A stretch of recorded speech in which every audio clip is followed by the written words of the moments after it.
블레셋과 이스라엘의 전쟁이 본격적으로 시작되었습니다.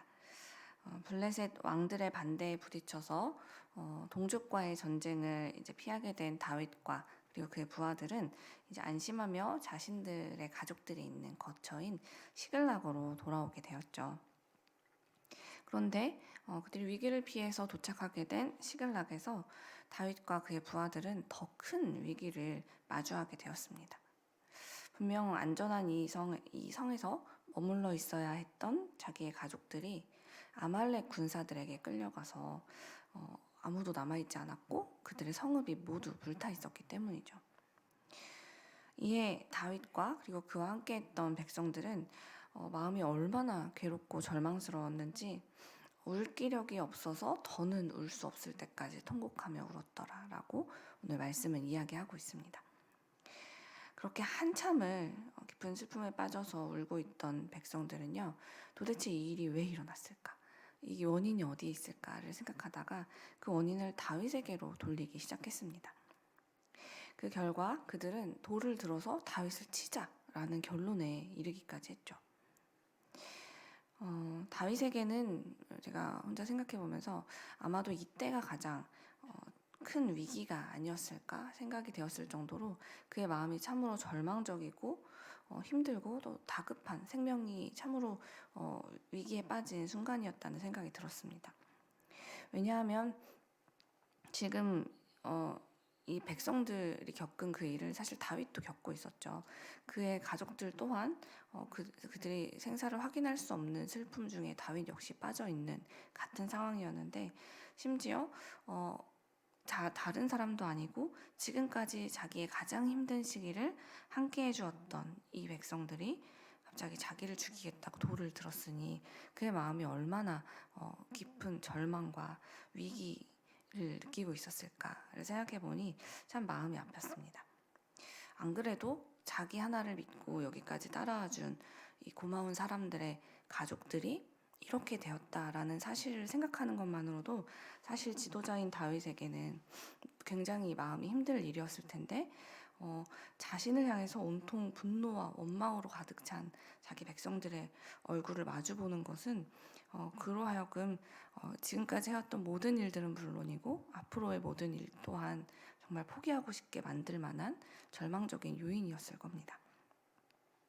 제가 만약 다윗이었다면 어떻게 했을까 생각해보니 순간 그 사람들의 그 표정, 자기를 향해 한 번도 보이지 않았던 그런 표정을 보는 것만으로도 너무 낙심이 돼서 머리가 하얘지고 정말 금세 다 포기하고 싶었을 것만 같아요.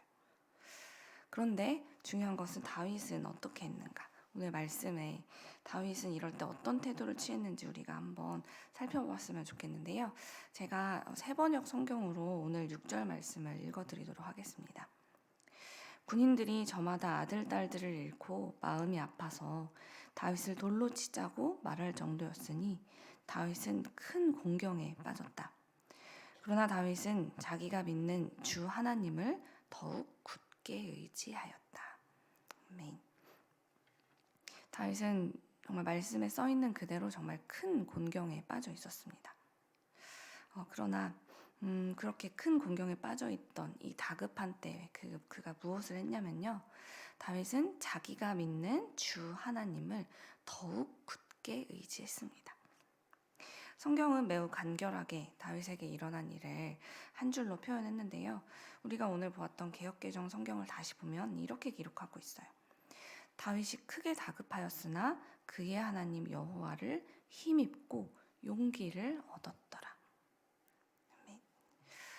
그토록 상황이 급박하고 자기에게 불리하게 돌아가고 있음에도 다윗은 사람들에게 변명을 하거나 그들을 설득하려고 한 것이 아니라 하나님을 의지해서 기도하기를 제일 먼저 했다는 것입니다. 그 짧은 순간에도 말이죠. 그러자 놀랍게도 하나님께서는 마치 이 순간만 기다리셨던 것처럼 기다리셨다는 듯 다윗에게 역사하셔서요. 그에게 힘과 용기를 더하여 주셨습니다. 그렇게 하나님께로부터 얻은 힘으로 용감하게 다윗은 나아가기 시작했는데요. 이 짧은 이 순간이 지나고 정말 방금 전까지 그를 죽이자는 돌을 들었던 백성들을 향해서 다윗은요 마치 아무 일도 없었던 것처럼 자기의 일들을 해나가기 시작합니다. 먼저 제사장 아비아다를 불러서 하나님의 뜻이 어디 있는지를 확인했고, 그리고 나서 자신의 그 600명의 군대를 데리고 자기의 가족들을 데리고 간 그 아말렉 군대를 추격하기 시작합니다. 다윗이 이렇게 용기를 내고 또 힘을 얻어서 막 이제 추격을 시작했으면 그때부터 일이 일사천리로 진행되었더라라고 적혀 있으면 참으로 좋았을 텐데요. 상황이 그러지 못했어요. 1분 1초라도 빨리 뒤쫓아가야 사랑하는 나의 가족들의 안위가 보장되는 이렇게 촉박한 상황 속에서 뒤처지는 군사들이 생겨났기 때문입니다.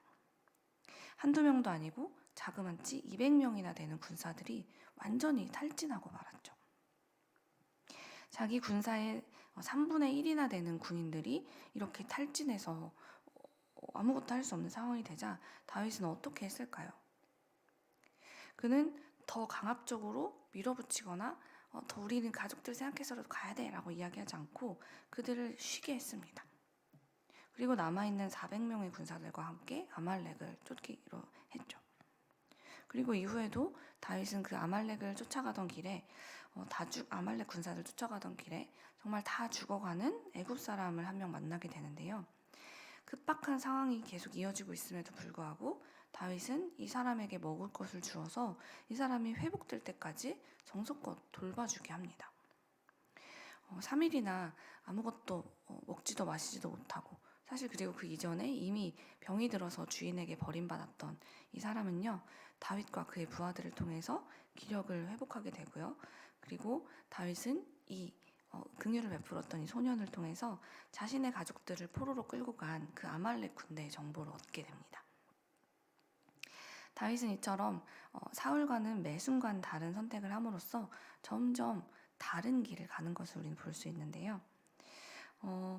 생각해보면 사울이 블레셋과의 전투에서 부하들을 살피기는커녕 그들에게 금식을 선포해서 군사들의 피곤을 더 가중시켰던 것을 생각해 볼 때 반대로 다윗은 지친 군사들은 쉬게 해주고 또 자신과 전혀 관련이 없었던 그 탈진한 애굽 사람에게까지 긍휼을 베푸는 삶을 보임으로 인해서 결국에는 다른 사람을 살리는 줄만 알고 다른 사람에게 유익을 베푸느라 내가 뭔가를 손해보는 게 아니었을까? 그 순간을 놓치면은 나에게 더 안 좋은 일들이 일어나지 않을까 고민할 수밖에 없는 그 상황 속에서 다윗은 이렇게 자신들뿐 아니라 힘들어하고 있는 다른 이들까지 챙기고 긍휼을 베풀면서 결국 모두를 살리는 결국 자기에게까지 가장 좋은 결과를 가져오는 이런 일들을 경험하게 됩니다. 다윗은 이처럼 자신을 따르던 백성들이 자기를 돌로 치려는 그 생명의 위기 앞에서도 하나님을 의지하고 기도함으로 인해서 새 힘을 얻고 또 용기를 얻는 새로운 기회를 만들어내기 시작했죠. 그러나 또다시 사울을 떠올려 보면 사울은 그러지 못했습니다. 그는 같은 이 전쟁의 상황 속에서 블레셋이 자신들을 서들어오기 위해서 진쳤을 때 그들의 그 엄청난 병력을 보고 큰 두려움에 빠지게 돼요. 그래서 직접 자기가 자기 나라에서 다 쫓아냈던 신접한 여인, 즉 무당을 몰래 찾아가서 그에게 뜻을 물어보고 결국은 비참한 말로를 맞이하게 되었죠. 사랑하는 여러분, 이 땅을 살아가는 사람이라면 누구라도 이렇게 큰 위기와 슬픔을 피할 수 없는 때를 맞이하게 됩니다. 사울 왕과 같이 큰 권세를 모든 것을 가진 사람이든 또 다윗처럼 쫓기고 힘든 상황을 걷는 사람이든 누구에게나 참 막막하고 절망적인 상황들은 찾아오기 마련이라는 것이죠. 그러나 그러한 때를 맞이했을 때 우리가 어떤 선택을 하느냐에 따라서 우리의 삶은 정말 전혀 다른 결과를 맞이하게 될 것입니다. 그러므로 위기와 절망이 나를 뒤덮을 때일수록 다윗처럼 우리 하나님을 의지하며 도움을 구하시기 바랍니다. 하나님은 언제 어디서든 우리를 구원해 주시려고 내 곁을 한시도 떠나지 않으시는, 그래서 내가 기도할 때 아까 다윗에게 행하신 것처럼 마치 이때만 기다리고 계셨던 것처럼 우리를 위해 일하시는 좋으신 우리 아빠, 아버지가 되시기 때문입니다. 다윗은 이 믿음을 놓지 않으려고 그의 평생에 노력했어요. 그에게도 참 많은 위기가 찾아왔고 포기하고 싶고 정말 그런 마음이 계속해서 자기를 짓누를 절망적인 순간들이 끊임없이 찾아왔지만 그런 상황 속에서도 그는 이 믿음을 놓지 않으려고 노력했습니다. 그리고 그렇게 위기와 극한의 슬픔 속에서도 하나님을 의지했던 결과 그는 절망하거나 포기하지 않고 하나님으로 인해 끝까지 힘과 용기를 얻을 수 있었고, 그렇게 자신의 가족들도 그리고 백성들도 구원해내는 자리에 서게 되었죠. 고린도전서 10장 13절은 이렇게 우리에게 이야기를 합니다. 제가 이 말씀의 하반절을 세 번역으로 읽어드릴게요. 하나님께서는 시련과 함께 그것을 벗어날 길도 마련해 주셔서 여러분이 그 시련을 견디어낼 수 있게 해주십니다. 아멘.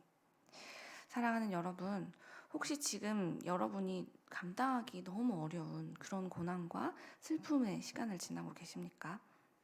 혹은 내가 사랑하는 이들 중에 이런 시간을 보내는 분들이 계십니까?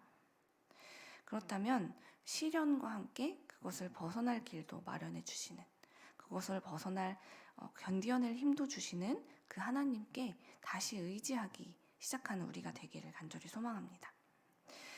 우리로 하여금 하나님께서는 반드시 이 시련을 견딜 수 있게 해주실 것이기 때문입니다.